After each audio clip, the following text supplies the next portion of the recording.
Masjid yang pertama kali dibangun di atas dunia ini, kata Nabi, adalah Masjidil Haram. Setelah itu kemudian dibangun di Palestina yang bernama Al-Aqsa hari ini. Jaraknya 40 tahun. Berikutnya, setelah perintah salat itu turun kepada Nabi kita Muhammad SAW, umat Islam salat dan kiblat pertamanya menghadap ke Al-Aqsa di Palestina. 16 bulan lamanya umat Islam salat menghadap ke sana. Maka kalau Anda pernah salat di satu masjid di Tanah Makkah namanya Masjid Qiblatain, Masjid dua kiblat.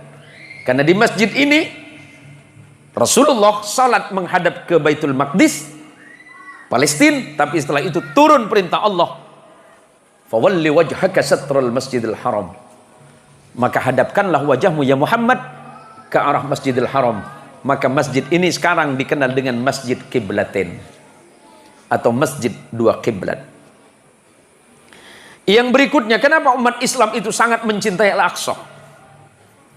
Kata Nabi SAW, tidak boleh kalian berniat dan menyengaja datang ke masjid di dunia ini kecuali 3 masjid. Pertama, Masjidil Haram, Mekah. Kedua, Masjid Nabawi, Madinah, masjidku. Dan yang ketiga, Masjid Al-Aqsa, Palestina. Yang berikutnya, Al-Aqsa ini pernah dikuasai oleh umat Islam pada masa penaklukan Iskandariyah Mesir, sampai kemudian termasuk salah satunya adalah penaklukan Al-Aqsa. Artinya apa?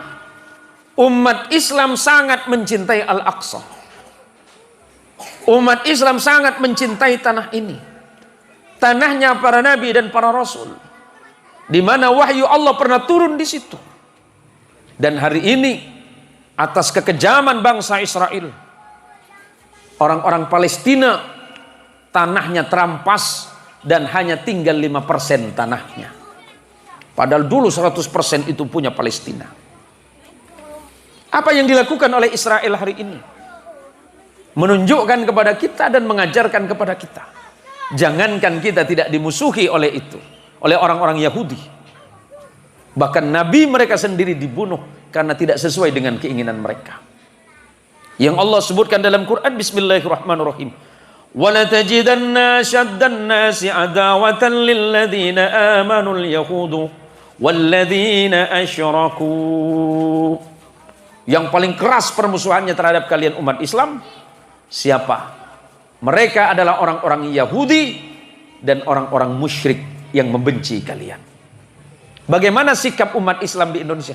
Pertama, mari kita doakan kepada Allah, mudah-mudahan saudara-saudara kita yang di Palestina, di tanah suci ini, yang wafat dalam keadaan perang, wafat di dalam keadaan syahid di jalan Allah Subhanahu wa taala. Dan persoalan ini bisa diselesaikan dengan secepatnya. Dan semoga bangsa ini bisa terbebas dari penjajahan. Kita umat Islam hanya berharap kepada Allah, Allah memberikan pertolongan untuk saudara kita. Lantas, apakah di Palestina itu Islam semua, Ustadz? Ini yang perlu saya jelaskan sebagai penutup. Mayoritas penduduk Palestina itu Muslim.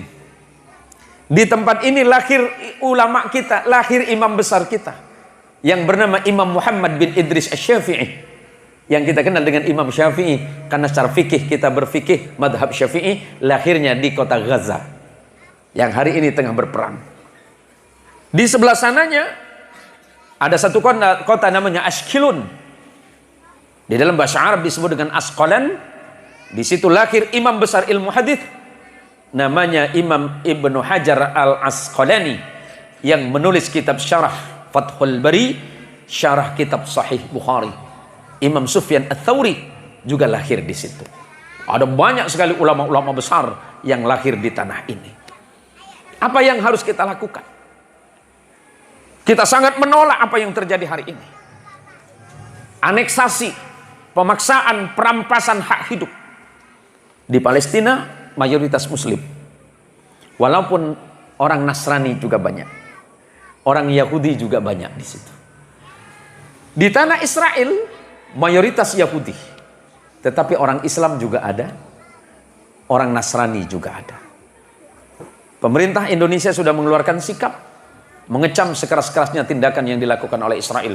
Dan tentu kita umat Islam mendoakan kepada Allah, mudah-mudahan Allah membebaskan Al-Quds, tanah suci, tanah sucinya para nabi, tanah yang pernah didatangi oleh Nabi kita Muhammad SAW dalam peristiwa Mi'raj. Dan di tanah inilah perjanjian akhir zaman, pengadilan akhir zaman akan terjadi ketika Imam Mahdi dan Nabi Allah Isa akan turun di tempat yang mulia ini.